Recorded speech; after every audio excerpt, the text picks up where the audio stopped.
everybody. Hey!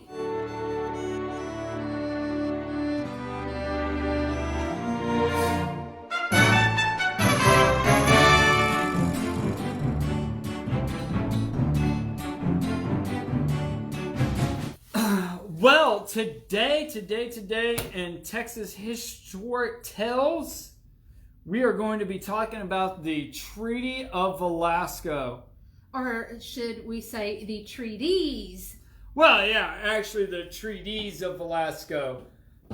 But I think we should actually start with the Constitution of 1824. Okay.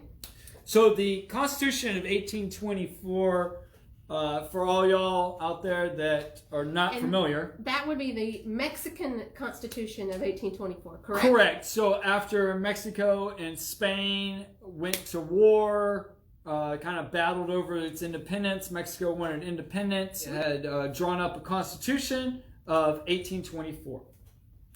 So in the Constitution of 1824, Mexico was the Federal Mexican States of America.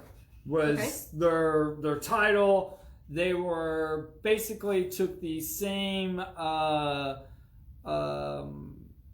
stereotype or platform. Basically, they drafted their whole constitution and their bylaws to the Constitution of the United States. Okay, so that was 1824, 1824. but it was, 1846 before Spain actually recognized? 1837. 1837, okay. Spain actually, Spain along with France, and that brings us to 1835. Okay. 1835, President Antonio Lopez de Santa Anna declares himself not only president, but dictator. So, which isn't really a bad thing when you look at it in hindsight, because he spends, after the 1836, he spends the next nine terms as president of Mexico. So he's dictator for a year, roughly about 14 months. He's dictator, and then they go back to a federal states of Mexico. But that's not what we're here to talk about. I just kind of wanted to give you all kind of a backstory on what's going on. So we're going to kind of jump around a little bit here. April 21st, 1836. We all know roughly around 1300, 1 p.m. for anyone that doesn't go by a 24-hour clock. 1 p.m. to 3 p.m., somewhere along those lines, the Texas Army overcomes the Mexican Army at the Battle of San Jacinto. And Santa Anna, either that day or the next day, is captured, according to what historian you want to go by. He's rounded up as a common soldier. That part is in everyone's account. So he's rounded up as a common soldier, and that brings us to the treaties of Velasco. As in dos. So, and the reason that the treaties of Velasco are so important to not only Texas history, but U.S. history is because it is the focal point or the pinnacle point of both the Texas becoming a state, both to the Spanish or the Texas or the Mexican-American War, and it has a lot to do with a bunch of land grabs, I would say.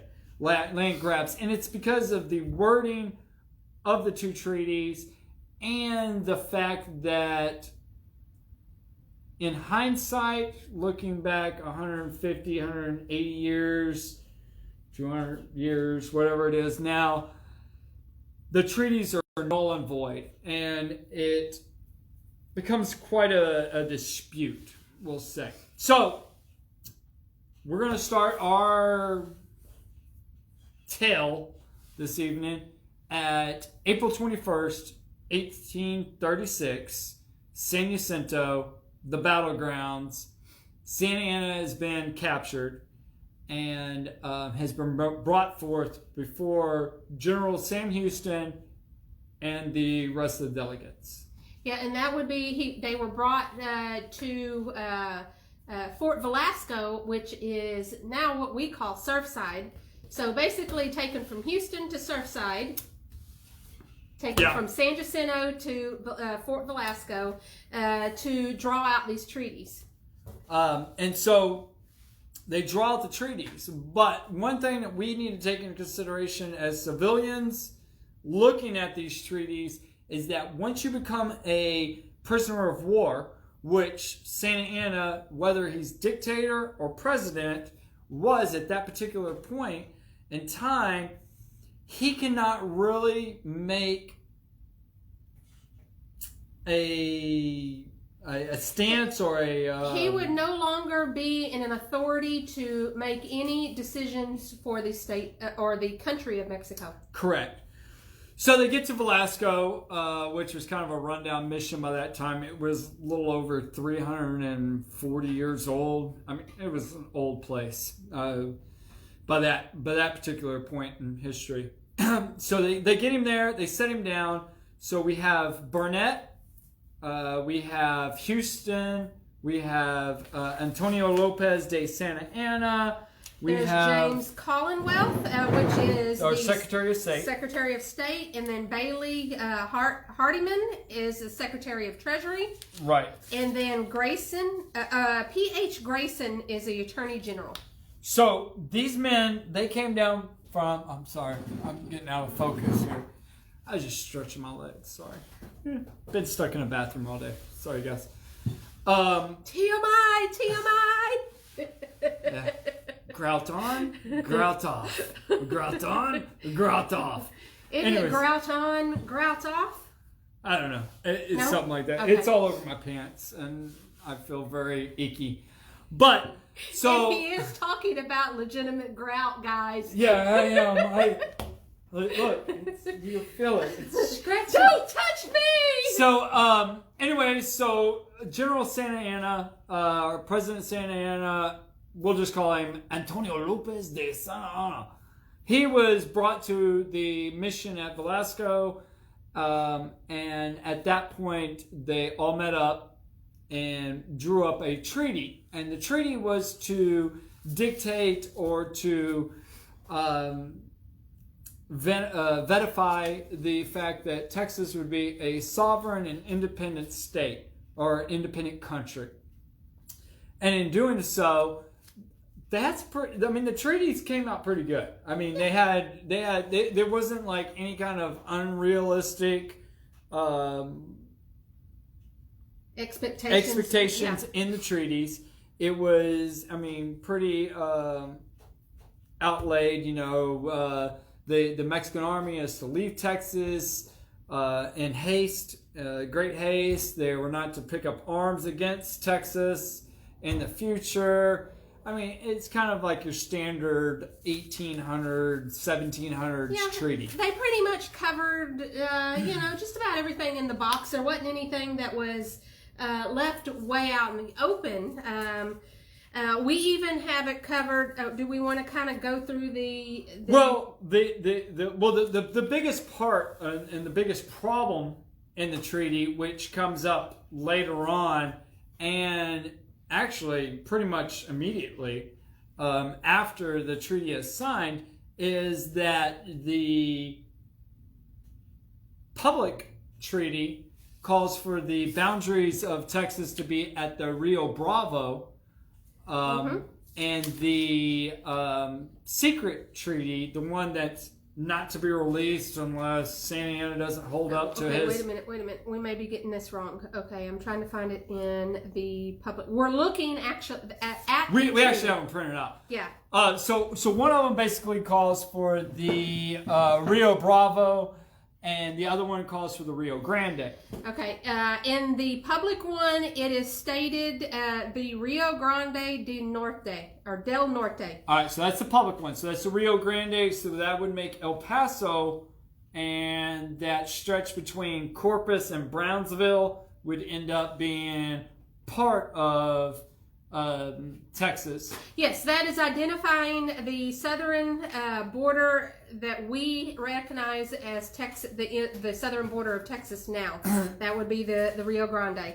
Now, the secret treaty, it states that the boundary lines of the Rio Bravo. Now, if you were to say, fact check me right now, and you go and look it up on Wikipedia or whatever like that, they say the two rivers are the same.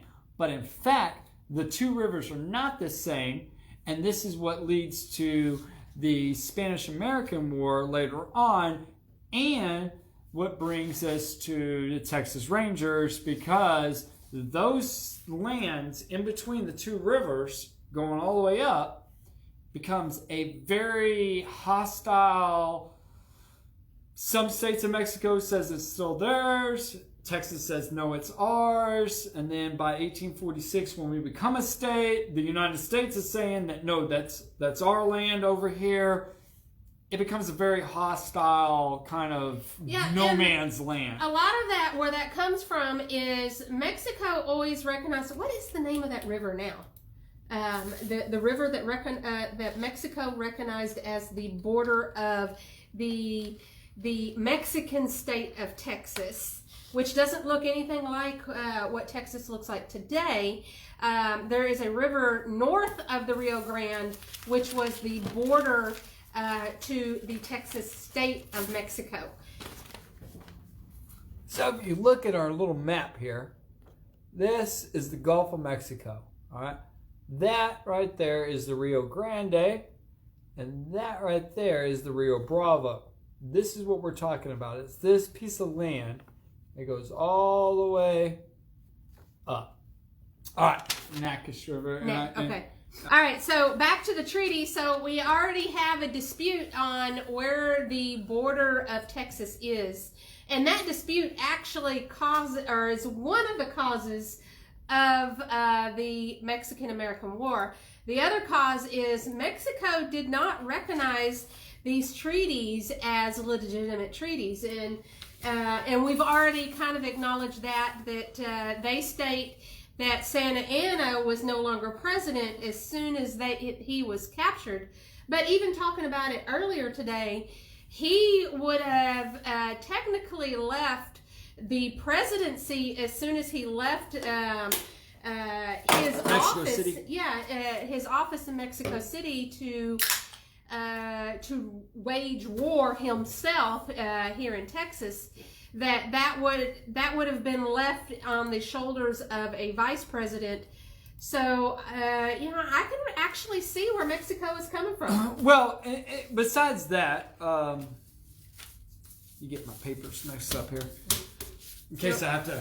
This is the public one. So, besides that, the fact that no other countries, including the United States, was as of 1824 recognizing Mexico as its own sovereign country, that has to, in order to actually understand history, you have to look at the bigger picture.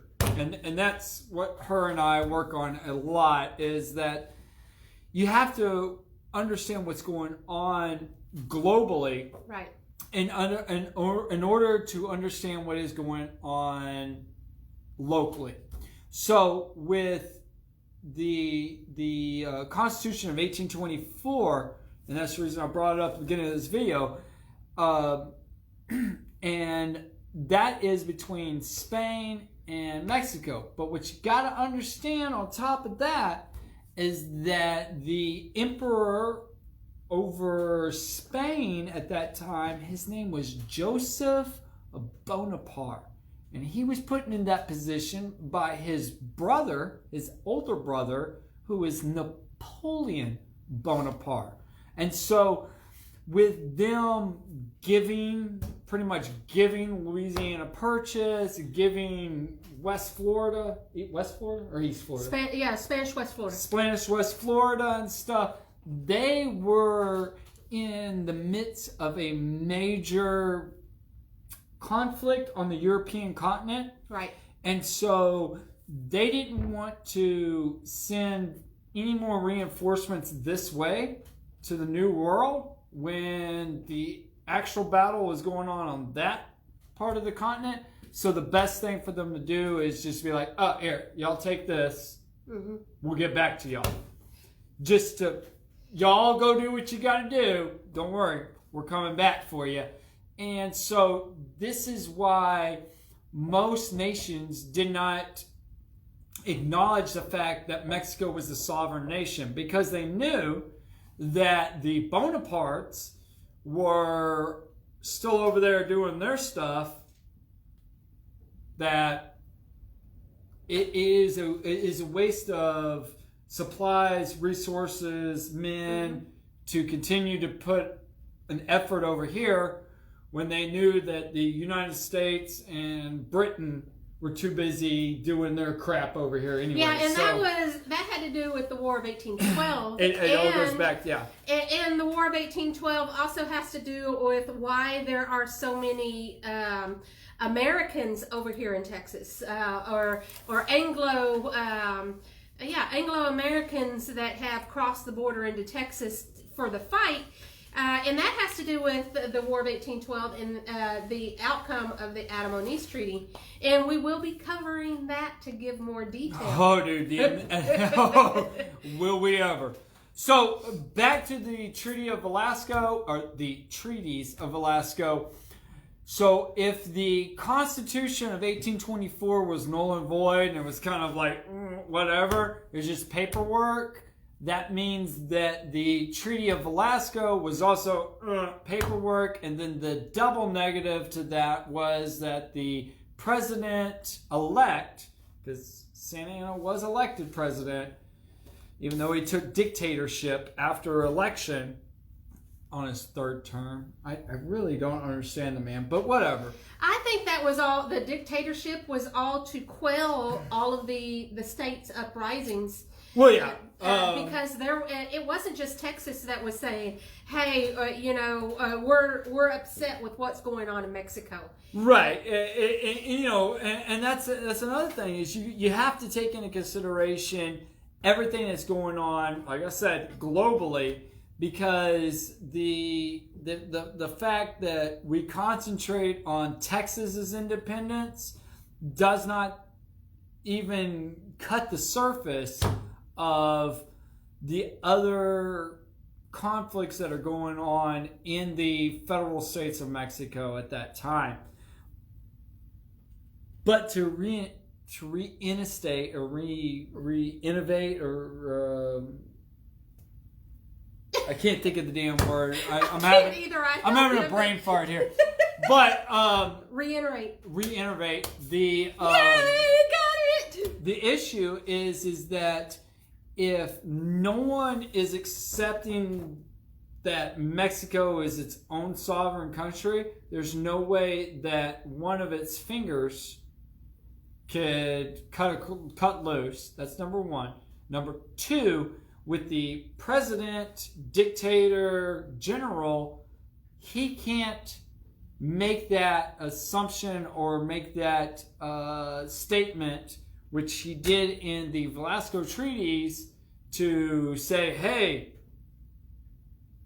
I'm done, y'all can have Texas, anything like that. He did not have the authority to do so. Right. So, with that being said, the Treaty of Velasco is null and void.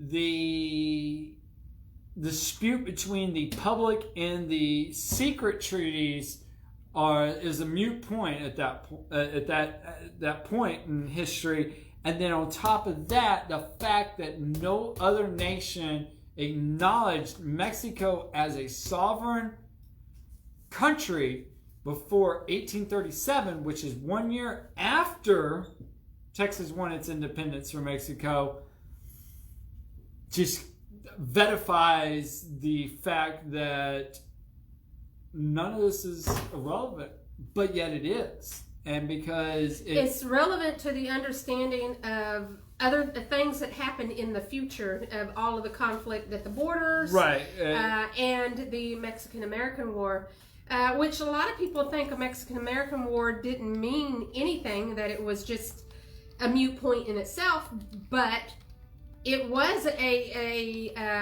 very important part to establish Texas as its own sovereign, state at that time, but it was an important part because of all of the stuff that had happened in the past.